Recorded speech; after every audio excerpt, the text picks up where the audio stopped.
श्री शिवाय नमस्तुभ्यम महाराज। पूर्णिमा से पूर्णिमा के बीच में जो सोमवार पड़े, प्रदोष पड़े, शिवरात्रि पड़े, प्रयास करना। अगर बहुत कष्ट की जिंदगी चल रही हो तो शिवरात्रि, प्रदोष और जितने सोमवार पड़ रहे हो, कार्तिक में 4-5 जो सोमवार पड़े, उसमें एक बेलपत्र अशोक सुंदरी वाली जगह पर और शमी पत्र देवाधिदेव महादेव के ऊपर, ये 2 जगह पर अवश्य चढ़ा। 1 महीने में जितने सोमवार पड़ जाएं और प्रदोष पड़े और मासिक शिवरात्रि पड़े, उसमें अवश्य चढ़ा। बेलपत्र कहाँ चढ़ाना है? जम के बोलो जरा। अशोक सुंदरी की जगह पर। और शमी पत्र कहाँ चढ़ाना है? देवाधिदेव महादेव के ऊपर।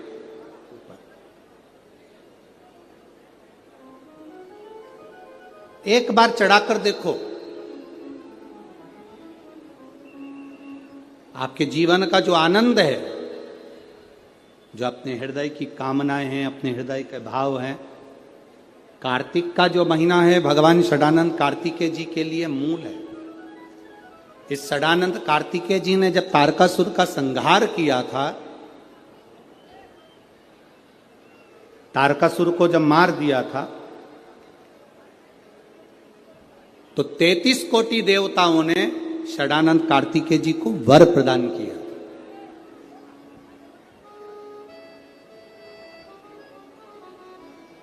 कार्तिकेय जी को वर प्राप्त हुआ। तो लक्ष्मी जी ने और भगवान नारायण ने षडानंद कार्तिकेय जी से कहा, ए स्कंद देव, ए कार्तिकेय, कार्तिक के महीने में जो दीप दान करता है, उसके घर में कभी संपदा की कमी नहीं आती है। कार्तिक महीने के दीपदान की महत्वता जैसे ही लक्ष्मी और नारायण ने कही, तब ब्रह्मदेव प्रकट हुए और देवाधिदेव महादेव प्रकट हुए मां पार्वती के साथ में, और ब्रह्मा जी प्रकट हुए मां ब्रह्माणी के साथ में। उन्होंने वर प्रदान कर दिया। षडानंद कार्तिकेय भूलवश भी अगर कोई बेलपत्र और शमी पत्र दोनों एक साथ, आपकी बहन अशोक सुंदरी और आपके पिता देवाधिदेव महादेव को शमी पत्र जो समर्पित कर देगा, षडानंद कार्तिकेय इस कार्तिक के महीने में देवाधिदेव महादेव कहते हैं उसके यहां कुबेर का भंडार शिव भर देते हैं। एक शमी पत्र, फिर समझिएगा, ये जो बेलपत्र है ये आप समर्पित करेंगे अशोक सुंदरी वाली जगह पर। कहां समर्पित करेंगे? अशोक सुंदरी की जगह। और शमी पत्र आप समर्पित करेंगे देवाधिदेव महादेव के ऊपर। बस इसमें एक चीज का स्मरण अपने को करना है, जब अपन अशोक सुंदरी की जगह पर बेलपत्र चढ़ाएंगे तो ये डंडी का जो मुख है, ये महादेव के जो खाली स्थान है, खाली वाली जगह, उसे ओर होगा। शमी पत्र की जो डंडी का मुख है, इसी की ओर, जिस ओर तुमने बेलपत्र चढ़ाया है, उसी ओर शमी पत्र की भी डंडी का मुख उसी ओर होगा। जहां पर आप बेलपत्र की डंडी का मुख रख रहे हैं, उसी ओर शमी पत्र की डंडी का भी मुख उसी ओर होगा। तो देवाधिदेव महादेव, भगवान शंकर, मां जगत जननी जगदम्बा, श्री ब्रह्मदेव, तो उस बीच में उसका नियम पूरा हुआ कि नहीं हुआ? उस बीच में वो 5-7 दिन जो स्नान के लिए नहीं गई, पूजन नहीं करी, तुलसी को जल नहीं चढ़ाया, शालिग्राम जी का पूजन या ठाकुर जी का श्रृंगार नहीं कर पाई, तुलसा महारानी का गीत नहीं गा पाई, तुलसी जी का दीप नहीं लगा पाई, तो उसको कार्तिक के महीने तक, क्योंकि ये रजस वाला धर्म तो प्रत्येक महीने आना, नारी के लिए रजो धर्म तो हर महीने प्राप्त होना, तो हर महीने अगर रजो धर्म आना है तो कार्तिक महीने का फिर नियम पूरा कैसे हुआ? फिर नारी का नियम कैसे पूरा होगा? फिर नारी तो फिर नियम टूट गया, नियम टूट गया तो उसको कोई फल नहीं मिला। तो बहू ने अपने ससुर से कहा, एक साहूकार से साहूकार की बहू ने कहा, ससुर जी मेरे मन के संशय को मिटा दो, मैं कार्तिक का स्नान करना चाहती हूँ और उस कार्तिक के स्नान में सबसे बड़ी अगर विघ्नता आती है तो मेरे 7 दिन 5 दिन जो रजो धर्म के जाएंगे, वो रजो धर्म में मेरा नियम टूट जाएगा, उस नियम को पूरा कैसे किया जाए?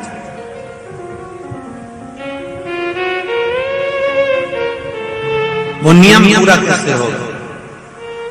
कार्तिक के महीने का स्नान करने वाले जरा ध्यान देंगे, चाहे वैशाख स्नान करें चाहे माघ का स्नान करें, मेरी माताओं का रजो धर्म 7 दिन 1 महीने के अंदर आ ही जाता, और आया तो वो नियम टूटा।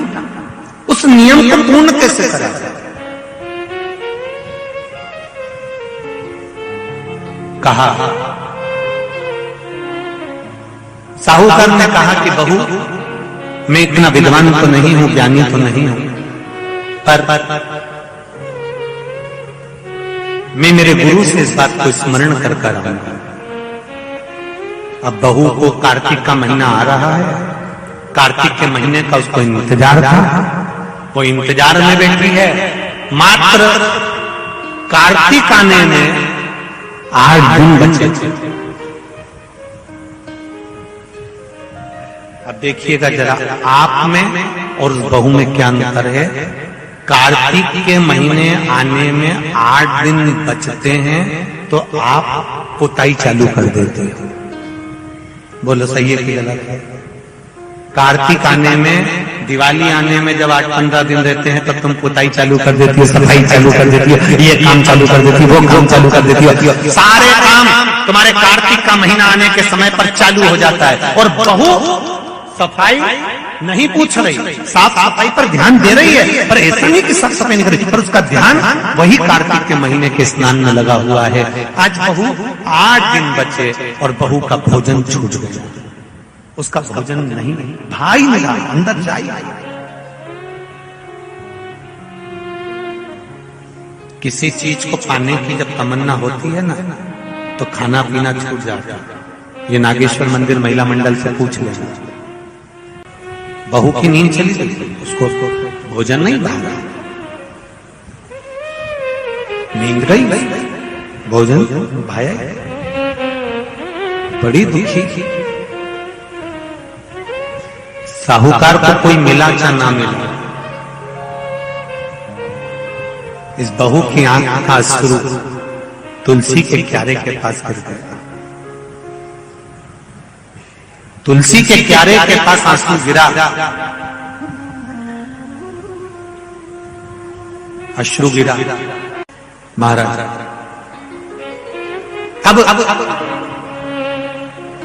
बहू की आंख का अश्रु झलका, तुलसा महारानी की कुछ कृपा, देवर्षि नारद ने एक साधु का रूप धारण कर, साधु का रूप धारण करता देवर्षि नारद जिस मार्ग से साहूकार जा रहा था उसी मार्ग पर एक वृक्ष के नीचे जाकर बैठ गए।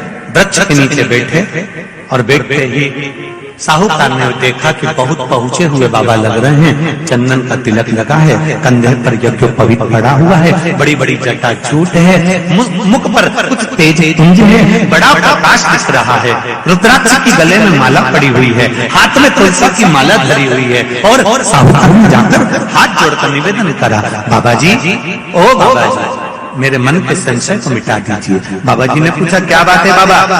साहूकार जी बोले मेरे बहू के मन का संशय है, नारी जब कार्तिक के महीने का स्नान करती है या माघ महीने का स्नान करती है या वैशाख महीने का स्नान करती है या चैत्र महीने का स्नान करती है, नारी जब पूर्ण 1 महीने का स्नान करती है तो बीच में जो रजस्वला धर्म आ जाता है, नारी 5 दिन 7 दिन जो काम नहीं कर पाती है वो रजो धर्म के समय पर, रजस्वला धर्म के समय पर उसका 1 महीने का नियम खंडित हो जाता है। तो वो खंडित हुआ। श्री शिवाय नमस्तुभ्यम। सभी माताओं, बहनों और भक्तजनों से हाथ जोड़कर निवेदन है कि अगर आप इस वीडियो को YouTube पर देख रहे हैं तो इसे लाइक करें और हमारे चैनल को सब्सक्राइब करना न भूलें। भविष्य में आने वाले वीडियो की जानकारी के लिए बेल आइकॉन दबाएं। कमेंट बॉक्स में हर हर महादेव अवश्य लिखें और इस पुण्य के कार्य में अपने दोस्तों और परिवार को भी शामिल करें। इस वीडियो को उनके साथ शेयर करें ताकि वे भी इसे सुनकर लाभ उठा सकें। श्री शिवाय नमस्तुभ्यम। हर हर महादेव।